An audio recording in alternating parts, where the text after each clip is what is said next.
பழம் வேணுமா சுடாத பழம் வேணுமான்னு பசியில போய் இந்த மாதிரி கேட்டா அவங்க என்ன சொல்லுவாங்க, வேற ஏதோ ஒரு பழத்தை கொடுப்பான்னு சொல்லவும் மரத்தை அந்த பையன் குலுக்குறான்.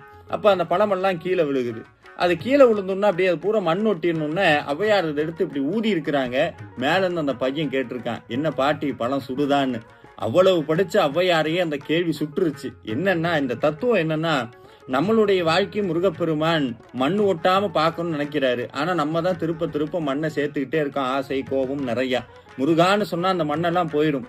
அப்படி இந்த அற்புதமான நாவல் மரம் இன்னைக்கும் இருக்குங்க. பழமுதிர் சோலை போனா அந்த விநாயகர் கோயில் பக்கம் அந்த மரத்தை பார்க்க முடியும். இதுல என்ன அதிசயம் அப்படின்னா, எல்லா நாவல் மரமும் ஆடி ஆவணி மாதத்துல மட்டும்தான் பூக்கும், காய்க்கும், அந்த கனியும் உருவாகும். ஆனா இந்த நாவல் மரம் மட்டும் முருகனுக்கு உகந்த ஐப்பசி மாதம் சஷ்டி அந்த நேரத்துல தான் இந்த நாவல் மரம் பூக்கிறது. ஏன்னா முருகனுடைய பாதம் எனும் பூ பட்டதல்லவா.